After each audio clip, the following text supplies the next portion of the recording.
13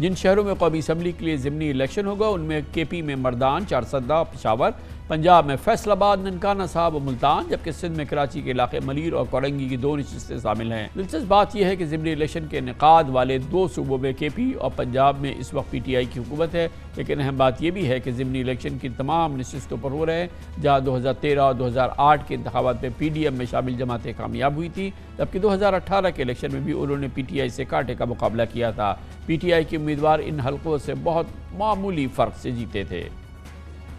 اہم بات ہے ضمنی الیکشن میں عمران خان کے مقابلے میں مخلوط حکومت کی اتحادی جماعتوں نے چن کر مضبوط امیدوار میدان میں اتارے ہیں، جن میں غلام احمد بلور، ایمل ولی خان، عابد شیر علی اور حکیم ملوچ شامل ہیں۔ یہ تمام امیدوار خود یا ان کے آباء و اجداد ان نشستوں پر برسوں سے کامیاب ہوتے آئے ہیں۔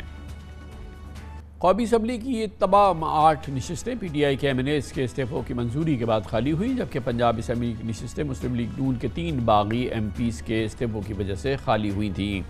ان انتہائی اہم الیکشنز پر اور اس سے بہت اہم ڈیولپمنٹ پر بات کرنے کے لیے ہم نے دعوت دی ہے۔ لاہور سے ہمیں جوائن کریں گے، پنجاب کا منظرنامہ ہمیں بیان کریں گے پاکستان کے نامور سینئر صحافی ایڈیٹر جناب سجاد میر۔ کراچی میں ہمیں جوائن کریں گے پاکستان کے بہت ہی عمدہ سینئر صحافی، آزاد صحافی جناب مظہر عباس، اور پشاور سے ہمارے ساتھ ہوں گے افتخار فردوس، ایک اور بہت سینئر صحافی ہیں۔ سجاد میر صاحب، آپ بتائیے گا کہ پنجاب میں یہ ضمنی الیکشن ہو رہے ہیں، بہت امپورٹنٹ الیکشن ہیں، مگر اس دفعہ ہم نے دیکھا کہ نہ جانے کیوں نون لیگ اس انداز کی کیمپیننگ نہیں کر رہی۔ مریم بی بی باہر چلی گئیں کچھ دن پہلے، اور حمزہ شہباز بھی اس انداز سے ایکٹیو نظر نہیں آئے، اور اس انداز کا اسٹیک نظر کم از کم ثابت یہ کرنا چاہ رہے ہیں کہ ہمارا اسٹیک نہیں ہے۔ کیا وجہ ہے اس کی، اور اس کا کیا نتیجہ نکل سکتا ہے انتخابی نتائج پر؟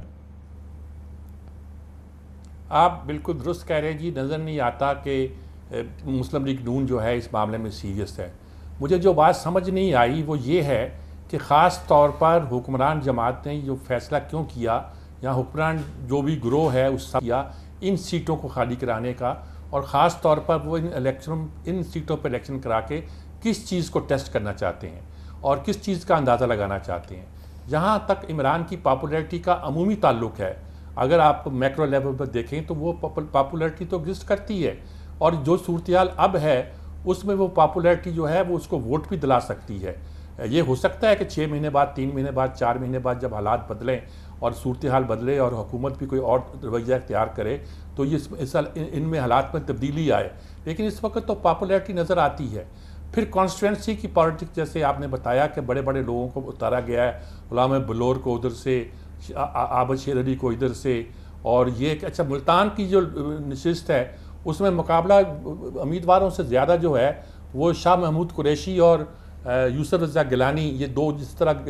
گدیاں ہیں 2 بڑی، اور ان کے جو گروپ ہیں، ان کے فالوور ہیں، ان کے درمیان ہوا کرتا ہے، تو وہ ہے۔ تو اس طرح عمومی طور پر دیکھا جائے تو میں اس بات کا اندازہ نہیں لگا پا رہا، صاف لفظوں میں کہتا ہوں کہ جس طرح پہلے ضمنی انتخاب ہوئے تھے تو ہم 14 میں سے کسی کو 8 سیٹیں دے رہے تھے، کبھی 9 سیٹیں دے رہے ہیں، نون کو کچھ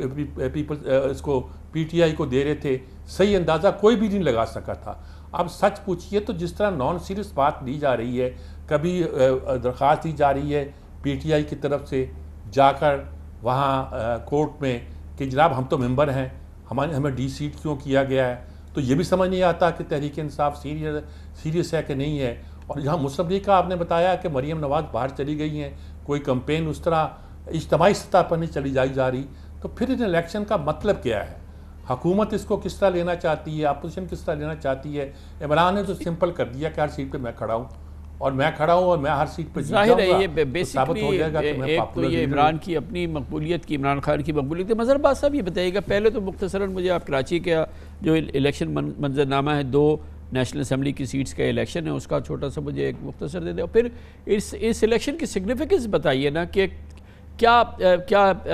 جو پی ڈی ایم ہے اس کے لیے اس کی اتنی امپورٹنس نہیں ہے کہ اس کو اس انداز سے لڑے، مگر کینڈیڈیٹ انہوں نے اتارے ہیں۔ تھوڑا سا مجھے اس گتھی کو سلجھائیں۔ دیکھیں کامران، کراچی کی اگر آپ پولیٹیکل ڈائنامکس دیکھیں تو وہ مجھے بہت واضح طور پہ ایم کیو ایم سے پی ٹی آئی کی طرف جاتے ہوئے نظر آ رہی ہے۔ ایم کیو ایم بکھر گئی ہے، ایم کیو ایم کا ووٹ جو ہے وہ بکھر گیا ہے، وہ ڈیوائیڈ ہو گیا ہے بٹوین ڈفرینٹ پارٹیز۔ اور اگر پچھلے 2 ضمنی الیکشنز ہم دیکھیں کراچی میں تو ایک پی ٹی آئی جیتی، اس نے اپنی جو ڈاکٹر عامر لیاقت کی نشست خالی ہوئی تھی، اور دوسرا جو ایم کیو ایم جیتی وہ بھی مشکل سے 65 ووٹ سے جیتی، اور وہ بھی ٹی ایل پی کے ساتھ اس کا مقابلہ تھا۔ اب اگر لیاری کی، کیونکہ لیاری میں الیکشن نہیں ہو رہا، شگور شاہ نے ریزائن نہیں کیا، ورنہ لیاری کا بھی اگر الیکشن ہوتا تو مجھے تعجب نہیں ہوتا کہ حالانکہ نبیل گبول پرانے پارلیمنٹیرین ہیں، ان کے ساتھ ٹف عمران خان کا مقابلہ ہوتا، لیکن اس وقت جو ووٹر ہے، یعنی وہ تھرو آؤٹ پاکستان میں کہہ سکتا ہوں، ووٹر صرف عمران خان کا چارجڈ ہے، کیونکہ دوسری طرف سے اس طرح کی کیمپین نہیں بلڈ ہوئی۔ ایک کی تھی مریم نواز صاحبہ نے جب ضمنی الیکشن ہوئے تھے، اور اس لیے وہ الیکشن ذرا کانٹے کے الیکشن جو بنے تھے، کیونکہ اس کا دار و مدار پنجاب کی حکومت کی حمدہ شہباز رہتے یا نہیں رہتے اس سے تھا۔ اب اگر پنجاب میں جیت جاتی ہے پی ٹی آئی تو لا محالہ اس کا اثر جو ہے وہ پنجاب کے آئندہ عام انتخابات میں پڑے گا ڈیفینیٹلی۔ یہاں اگر عمران خان دونوں نشستیں جیت جاتے ہیں تو اس کا لا محالہ اثر 23 تاریخ کو ہونے والے بلدیاتی الیکشن پہ پڑے گا۔ ووٹر مجھے صرف پی ٹی آئی کا چارج نظر آتا ہے، اور اس کی وجہ یہ ہے کہ پی ڈی ایم نے، یعنی گورنمنٹ تو اپنی جگہ ہوتی ہے، لیکن پی ڈی ایم کی political parties, P M L N, Peoples Party, اس طریقے سے وہ اس کو سیریس نہیں لے رہے۔ عمران خان، حالانکہ سب کو پتہ ہے کہ ان نشستیں جیتنے کے بعد بھی عمران خان اسمبلی میں نہیں جائیں گے، جو انہوں نے ایک مردان کی جیتی ہوئی ہے اور ایک کراچی میں جیتی ہے، وہ بھی نہیں گئے قومی۔ وہ بتانا صرف یہ چاہ رہے ہیں کہ میرا ووٹر میرے ساتھ انٹیکٹ ہے، اسے پتہ ہے کہ میں اسمبلی میں نہیں جاؤں گا، لیکن اس کے بعد بھی وہ آ کر بیلٹ باکس میں وہ ڈال رہا ہے۔ اب یہاں ملیر کی سیٹ جو ہے وہ ڈائریکٹ، آلموسٹ ڈائریکٹ کانٹیسٹ ہے۔ عمران خان اور حکیم بلوچ پرانے پیپلز پارٹی کے ہیں، 2013 میں وہ پی ایم ایل این میں چلے گئے تھے۔ نیچے کے دونوں ایم پی ایز جو ہیں ملیر کے وہ پیپلز پارٹی کے ہیں، لیکن اس میں کیونکہ اربن ایریا زیادہ لگتا ہے ملیر میں بھی، تو اس لیے جو ووٹر ہے وہ کتنا پیپلز پارٹی اپنا ووٹر نکال پائے گی، حکیم بلوچ کتنا نکال پائیں گے، وہ ہے یہاں تھوڑا سا ٹف ہے۔ لیکن اس وقت آپ رول آؤٹ نہیں کر سکتے کہ عمران خان یہ نشست ہار سکتے ہیں، کیونکہ پچھلی 2018 میں بھی جیتے تھی، پی ٹی آئی جیتی تھی یہ نشست، اس پہ بہت سے ایم کیو ایم کو اعتراض تھے، وہ تھے سب کچھ۔ کورنگی کی سیٹ میں بھی ان کو کلیئر، تو مجھے تعجب نہیں ہوگا کہ عمران خان یہ دونوں نشستیں نکال لیں، لیکن ملیر میں اور کیا پشاور کی کیا کیفیت ہے، کیونکہ کے پی میں ایک بہت اہم مقابلہ ہے اور کئی مقابلے ہیں۔ افتخار فردوس صاحب۔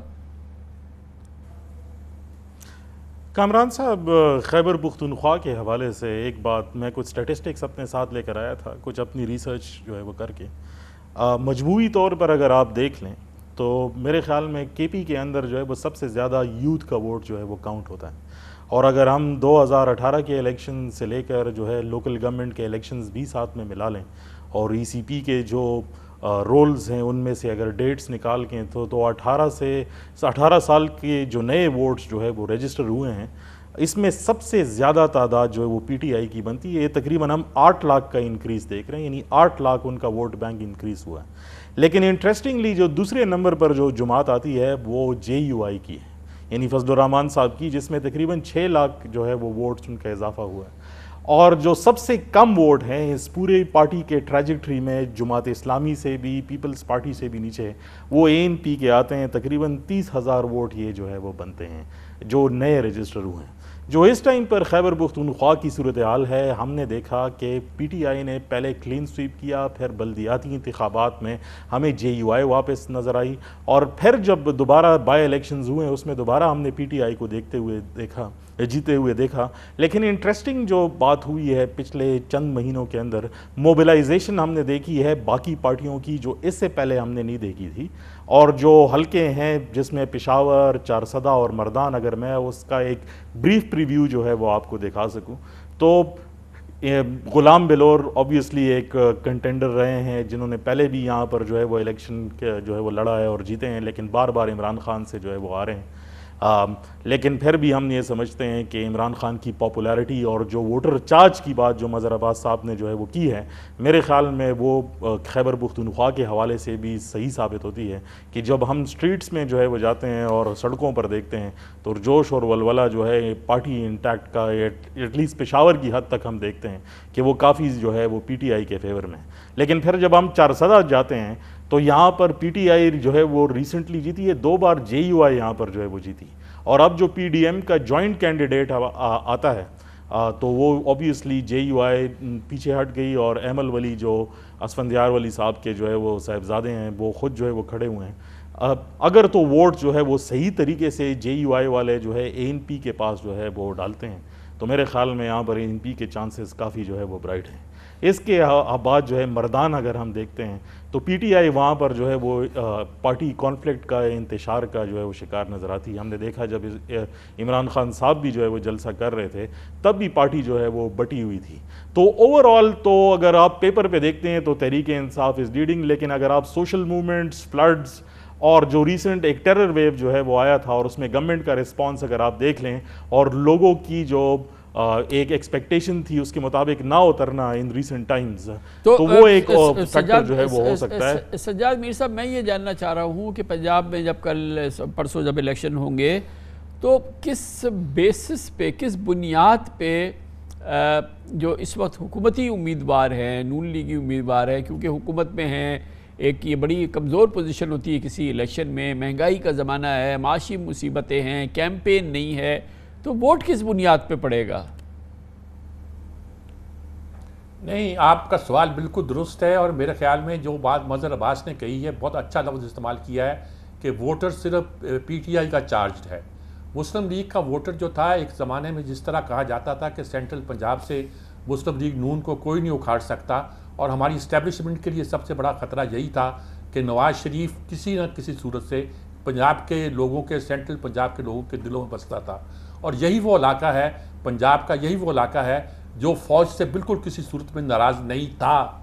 تو اب یہ صورتحال پیدا ہو گئی ہے کہ سمجھ نہیں آتا, میں نے جو پہلا سوال کیا تھا میں اس کو ریپیٹ کرتا ہوں, مجھے سمجھ نہیں آتا کہ یہ حلقے خالی کیوں کروائے گئے ہیں اور ان حلقوں کو خالی کرا کر کس چیز کا ٹیسٹ کرنا چاہتے ہیں, کس چیز کا. اب جو علاقے ہیں جن کا آپ ذکر کرتے ہیں وہ کانسٹیٹوینسی کے جو امیدوار, اب شیر علی جو ہے وہ اس کو اپنی کانسٹیٹوینسی سمجھ کے اس کو لڑے گا, اور لڑائی اس کی مسلم لیگ نون سے زیادہ اس بات پہ ہوگی کہ یہ اس کی کانسٹیٹوینسی ہے. جیسے میں ملتان کا بتایا, ننکانہ صاحب میں بھی پوزیشن کہتے ہیں بڑی ٹکراؤ کی ہے, کچھ لوگ کہتے ہیں PTI کا پلہ اس میں باری رہے گا, کچھ یہ ہم اتنی مار کھا چکے ہیں. پچھلے جو بائی الیکشن ہوئے تھے جس میں ساری کی ساری سیٹیں PTI تقریباً لے گئی تھی, 14 کی 15 سیٹیں, اور پورے ملک کا سیاسی نقشہ بدلتا ہوا دکھائی دیتا تھا.